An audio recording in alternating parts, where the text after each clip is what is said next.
سے امام حسین اور ان کے ساتھیوں کے لیے دریائے فرات کا راستہ بند کر دیا گیا۔ سوچیں، ایک طرف دریا بہہ رہا ہے، پانی کی لہریں صاف دکھائی دے رہی ہیں، اور دوسری طرف خیموں میں بچے، خواتین اور بزرگ موجود ہیں، مگر انہیں ایک قطرہ پانی لینے بھی اجازت نہیں۔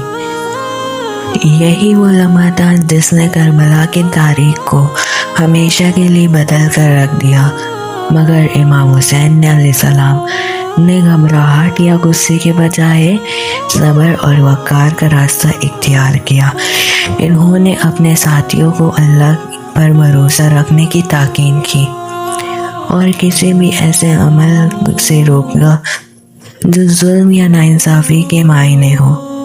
اب خیموں میں موجود پانی آہستہ آہستہ کم ہونے لگا اور ہر گزرنے والا لمحہ ایک نئے امتحان کی خبر دے رہا تھا۔ خیمے میں موجود مشکیزوں میں کچھ پانی باقی تھا۔ اس پانی کو بہت احتیاط سے استعمال کیا جانے لگا۔ ہر قطرہ اب ایک نعمت بن چکا تھا۔ امام حسین علیہ السلام نے اپنے ساتھیوں سے فرمایا کہ اس پانی کو انصاف کے ساتھ تقسیم کیا جائے تاکہ ہر ایک کو اس کی ضرورت کے مطابق حصہ مل سکے۔ دن گزرتا گیا، سورج کی تپش بڑھتی گئی، صحرا کی گرم ہوائیں چلنے لگیں اور پانی کم ہوتا گیا۔ خیموں میں موجود بچے بار بار اپنی ماؤں سے پوچھتے، امی پانی کب ملے گا؟ مائیں بچوں کو گود میں لے کر دلاسا دیتی، کوئی کہتی بیٹا تیر جاؤ، صبر کرو، کوئی آسمان کی طرف دیکھ کر دعا کرتی کہ اللہ تعالیٰ آسانی پیدا فرمائے۔ امام حسین علیہ السلام پر خیموں کا حال معلوم کرتے۔ وہ صرف اپنے خاندان کی فکر نہیں کرتے تھے بلکہ ہر ساتھی کو، ہر بچے کی خبر لیتی تھی۔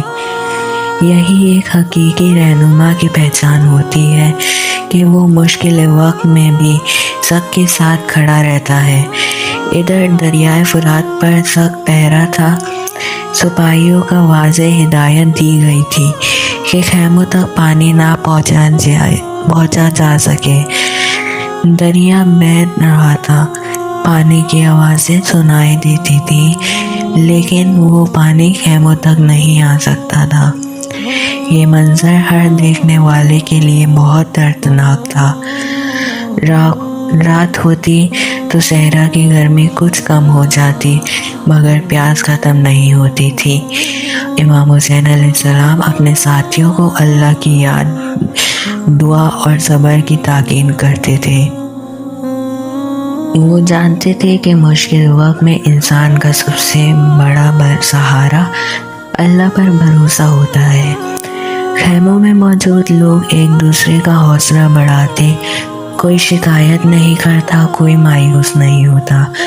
ہر شخص جانتا تھا کہ وہ ایک بہت بڑے امتحان سے گزر رہا ہے۔ تاریخ میں لکھا ہے کہ پانی بند کرنا صرف ایک فوجی حکمت عملی نہیں تھا بلکہ دباؤ ڈالنے کا ایک ذریعہ بھی تھا تاکہ امام حسین علیہ السلام اپنے موقف سے پیچھے ہٹ جائیں، لیکن ایسا نہ ہوا۔ امام حسین علیہ السلام نے اپنے اصولوں پر قائم رہے اور انہوں نے صبر، وقار اور اللہ پر بھروسے کی ایسی مثال قائم کی جو آج بھی یاد کی جاتی ہے۔ صحرا کی تیز ہوا خیموں کے پردے ہلاتی تھی، دور سے دریائے فرات کی لہریں جگمگاتی تھیں اور خیموں میں ہر شخص ایک ہی دعا کر رہا تھا، اے اللہ ہمیں صبر عطا فرما۔ یہی وہ دن تھا جنہوں نے کربلا کے واقعے کو تاریخ کا ایک عظیم سبق بنا دیا۔ یہ صرف پانی کی کمی کی آزمائش نہیں تھی، یہ صبر، ثابت قدمی اور اپنے اصولوں پر قائم رہنے کا امتحان تھا۔ اب کربلا کے میدان کے کئی دن گزر چکے تھے۔ دریائے فرات اب بھی ویسے ہی بہہ رہا تھا۔ اس کا پانی سورج کی روشنی میں جگمگاتا تھا، لیکن امام حسین کے خیموں تک اس کا ایک قطرہ بھی نہیں بیچ رہا تھا۔ یہ منظر صرف ایک فوجی محاصرہ نہیں تھا، بلکہ تاریخ کا ایک ایسا واقعہ تھا جس نے آنے والی نسلوں کو بہت کچھ سکھایا۔ امام حسین نے اس تمام عرصے میں صبر اور وقار کا دامن ہاتھ سے نہیں چھوڑا۔ انہوں نے کبھی اپنے ساتھیوں کو ظلم کا جواب ظلم سے دینے کی تعلیم نہیں دی۔ ان کی پوری توجہ اس بات پر تھی کہ ہر فیصلہ اخلاق عدل اور دین کی تعلیمات کے مطابق ہو۔ تاریخی روایت کے مطابق امام حسین نے یہ واضح کیا کہ وہ جنگ شروع کرنے نہیں آئے تھے۔ ان کی خواہش یہ تھی کہ بات چیت اور انصاف کے ساتھ مسئلہ حل ہو جائے، لیکن دوسری طرف دباؤ بڑھایا جا رہا تھا۔ پانی بند رکھنے کا مقصد یہ تھا کہ امام حسین علیہ السلام اور ان کے ساتھی سخت حالات کی وجہ سے اپنا موقف چھوڑ دیں، مگر ایسا نہ ہوا۔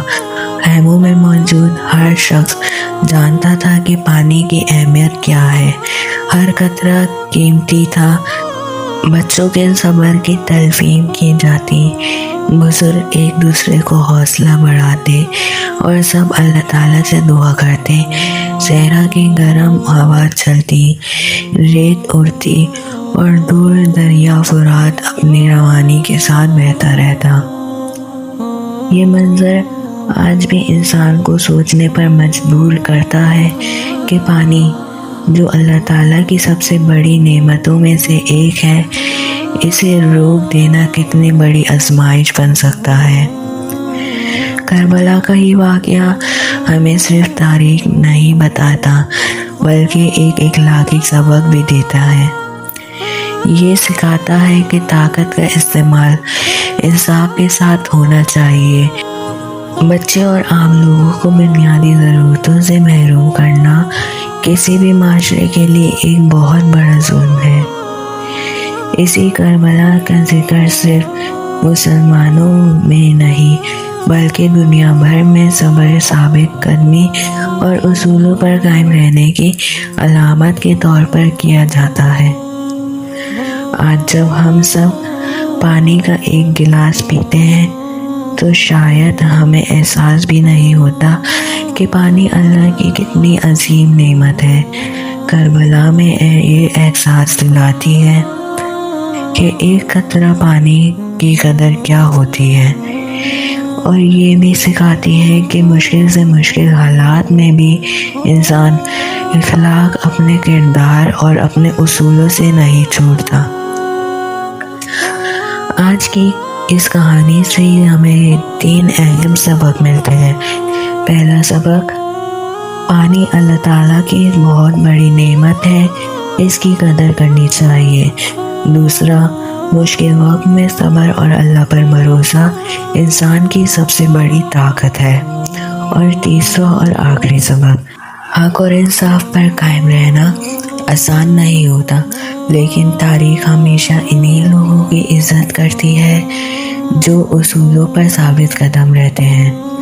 سو گائز، یہ تھی کربلا میں امام حسین پر پانی بند ہونے کی داستان۔ ہم نے جانا کہ امام حسین علیہ السلام 2 محرم 61 ہجری کو کربلا میں پہنچے، اور 7 محرم 61 ہجری کو عبید اللہ بن زیاد کے حکم پر عمر بن سعد کی فوج نے دریائے فرات کا راستہ بند کر دیا، جس پر عمرو بن حجاج کی اور اس کے ساتھیوں کو پہرا دینے کی ذمہ داری دی گئی۔ یہ واقعہ آج بھی صبر اور انسانیت کا ایک اہم سبق ہے۔ اللہ تعالیٰ ہمیں حق بات کرنے کی، صبر کرنے کی اور اپنی نعمتوں کی قدر کرنے کی توفیق عطا فرمائے، آمین۔ So guys, I hope so آپ کو میری آج کی اسٹوری بہت اچھی لگی ہوگی، انٹرسٹنگ لگی ہوگی۔ اگر آپ کو میری آج کی اسٹوری اچھی لگی ہے تو اس ویڈیو کو لائک ضرور کرے گا اور شیئر کرنا مت بھولے گا۔ اس ویڈیو کو لائک ایم ہے 100 لائکس. تو میری جو آج کی اسٹوری تھی وہ تو آپ کو پتہ ہی ہے کہ امام حسین کی لشکر پر پانی بند ہوا کس نے کیا اور کیسے کیا اس پر تھی. اب ہم آگے جو ہے وہ مطلب نیکسٹ پارٹ میں جو ہوگا اس میں میں آپ کو دو جو جوان تھے کربلا میں، جو دو جوان بھائی تھے، ان کی شہادت کی اسٹوری سناؤں گا. اب وہ دو کون جوان تھے، ان کے نام کیا تھے، وہ آپ مجھے کمنٹ کر کر بتائے گا. میں آپ کو ہنٹ دے دیتا ہوں کہ وہ دو بھائی تھے، صحیح، اور وہ کس کی بیٹی تھی یہ تو بتاؤں گا نہیں، تو یہ ایسے تو آپ کو آئیڈیا ہو ہی جائے گا. تو آپ مجھے بتائے گا کہ ان دونوں کے نام کیا تھے. اگر دیکھتے ہیں کہ کون صحیح گیس کر پاتا ہے. تو ہماری ڈرائنگ بھی آلموسٹ کمپلیٹ ہو چکی ہے. اب ہم نے اسکائی میں کلر کرنا اسٹارٹ کرا ہے، جس کے لیے ہم نیچے جو ہے وہ اورنج کلر کریں گے اور اوپر کی طرف یلو کلر کریں گے. تو آپ تھوڑا پروسیس دیکھیں، پھر یہ اسکائی میں کلر ہونے کے بعد آپ سے ملتا ہوں.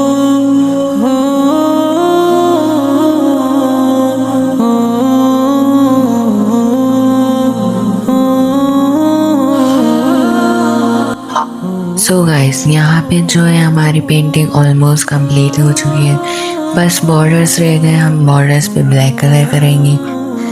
تو میں پھر سے یہ کہنا چاہتا ہوں کہ آپ میری ویڈیو کو لائک، سبسکرائب اینڈ شیئر کرنا مت بھولے گا. اور مجھے یہ بھی امید ہے کہ آپ کو میری جو اسٹوری ہے وہ بہت پسند آئی ہوگی. اگر آپ کو وہ اسٹوری پسند آئی ہے تو آپ مجھے کمنٹ کر کے ضرور بتائے گا، اور مجھے یونیک آئیڈیا دیتے رہے گا کہ میں اور کیا DIY لا سکتا ہوں. سو گائز، ہماری پینٹنگ یہاں پہ پوری کمپلیٹ ہو چکی ہے. سو اللہ حافظ اینڈ بائے بائے.